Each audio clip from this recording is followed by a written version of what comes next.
The Minnesota Wild got off to a bit of a schizophrenic start, earning a shutout in their first game and giving up 7 goals in their second. Seth Toupal is here to talk about what's gone right and what's gone wrong for the Wild, including some injury issues. All that and more next on the Locked On NHL podcast. You're Locked On NHL, your daily podcast on the National Hockey League. Part of the Locked On Podcast Network, your team every day.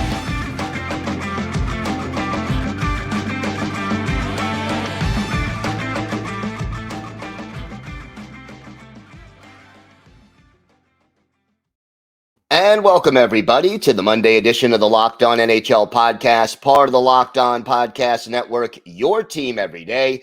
I want to thank everyone who makes Locked On NHL your first listen every day. Don't forget to subscribe on YouTube or wherever you get your podcasts so you can get new episodes as soon as they drop. And you can also now find us on SiriusXM on the SXM app.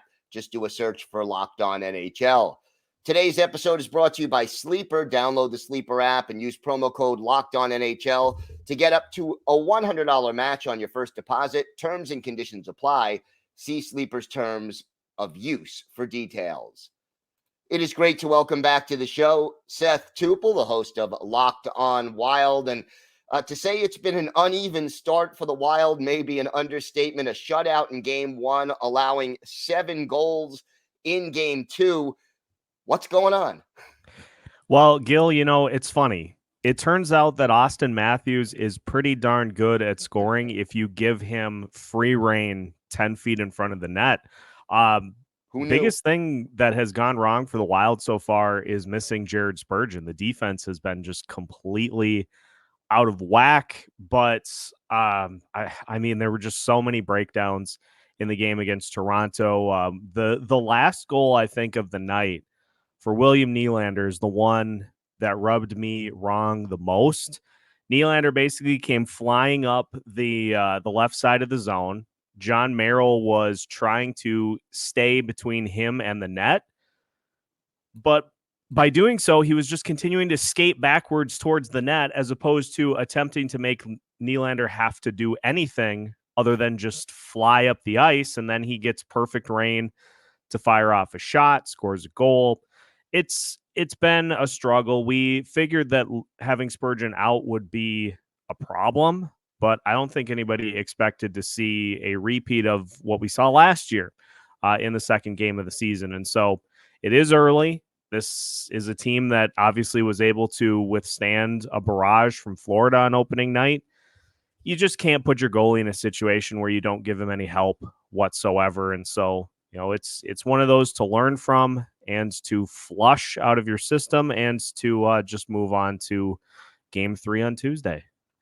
Talk to me about Filip Gustavsson. I mean, he stood on his head in the first game under a barrage again in the second game, could not really come through. I mean, the team has got to be feeling bad about the way they've let him hung out to dry. Yeah, 100%. And, you look at one of the Austin Matthews goals, the defense had spaced out and just left the front of the net completely open. Matthews skates up to the front and essentially has just a birdie tap in for a goal. And I don't care if you're Andrei Vasilevsky. I don't care if you are, any of the other top echelon goalies in the league, Igor Shesterkin even.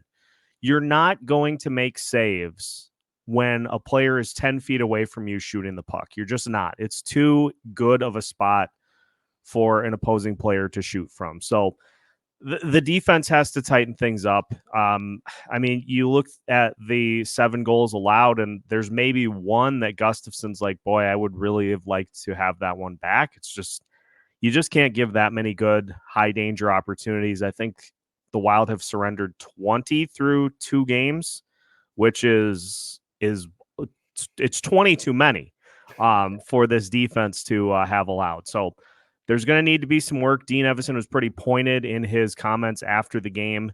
And so it sounds like there may be some changes to the blue line combinations. But, on the flip side of this, and I know we're going to talk more about this here in a second, there have been some bright spots. Brock Faber has looked great. Jonas Brodin continues to just do Jonas Brodin things, but they can't do it alone. That's the problem, is you can't have one pairing that is functionable and expect to win hockey games. You just can't. So what is the approach? How do you fix the blue line until everybody gets healthy? Well, the Wild did bring Dakota Mermis on the trip, and now obviously with the injury to Matt Boldy as well, we're kind of in wait and see mode as to what the decision is there. But I think getting Mermis into the lineup, somebody who is a younger defenseman, but also very much in the same vein of Brock Faber, just very responsible, not going to cheat, not going to make risky sorts of plays, just is going to bring you steady, consistent defensive play on the ice. And I think that's the biggest thing that the Wild need. And, one of the instances that happened in last night's game was Alex Goligoski at one point was not a fan of how the game was being officiated. So he let the referee know, got an unsportsmanlike conduct penalty, and the Maple Leafs scored immediately after. And that drew some ire from Dean Evison too, saying, look, you can't do that. You have to find a different way as a veteran to express frustration with what's going on. You can't put the team in that type of a situation. So it may be that maybe John Merrill, one of those two guys gets the night off just to kind of regroup against Montreal. But that's the other thing, is there really isn't a lot that this team can do because of how close up to the salary cap they are. It's a defensive combination that the team didn't really address hardly at all coming into the season. And now you're in a situation where unless you move somebody off the roster, there's really not a lot they can do. You mentioned some bright spots. Let's talk about that. What, besides Gustavsson's outstanding play in the first game, what has gone right for this team so far? Brock Faber has been the Wild's best defenseman so far this season in a game in which the Wild gave up 7 goals. He was a +3 and was not on the ice for any of them in almost 25 minutes of ice time. And so that, obviously, with the lineup, including the likes of Austin Matthews, Mitch Marner, that means that he's doing something right. And him and Brodin have been good. And so that pairing just needs help. But another thing that has been a huge bright spot for this team so far, Marco Rossi's been fantastic through 2 games. He nearly scored in the opener, but the goal was called back due to offsides. He did score against Toronto, batted a puck out of the air, and was able to get it into the net. Nearly had a second as he picked up a turnover and had a partial breakaway, but just was not able to get that puck past Ilya Samsonov. He's been doing all the things that we didn't see last year, winning battles along the boards, just has kind of more of an edge to his game. And through 2 games, he shows that he is somebody that can stay in the lineup going forward, which is a huge boost for this team. And now, depending on what happens with Matt Boldy, you may see him get a bump higher up in the lineup to kind of get a reward for that. The injuries, the cap issues, how concerned are you about this team long-term right now? Well, I think the good news is that Jared Spurgeon will be back. The Wild did not put him on long-term injured reserve because they don't view his injury as one that is going to take that long. So he will miss sometime fewer than 10 games. So the hope is that he'll be back here relatively soon.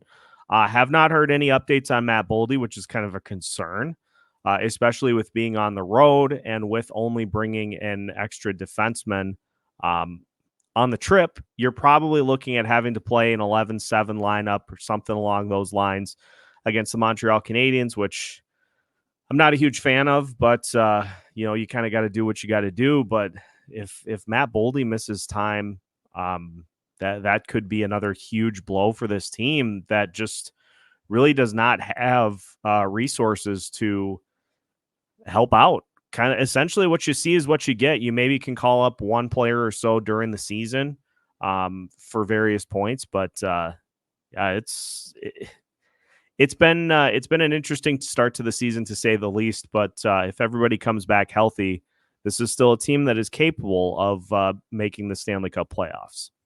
All right, Seth, why don't you tell our viewers and our listeners where they could find the podcast and where they could find you on social media?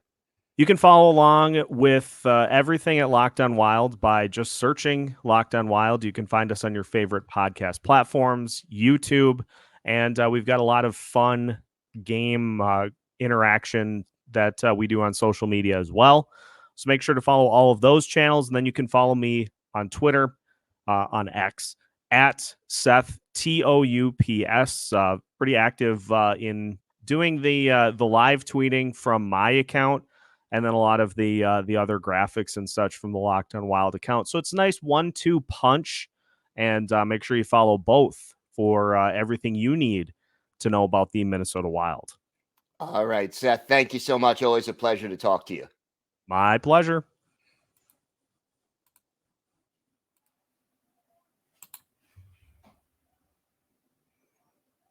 Today's episode is brought to you by eBay Motors. Passion, drive, and patience. What brings home the winning trophy is also what keeps your ride or die alive. eBay Motors has everything you need to maintain your vehicle and level it up to peak performance. From superchargers, roof rack, exhaust kits, LED headlights, and more, whether you're into speed, power, or style, eBay Motors has got you covered.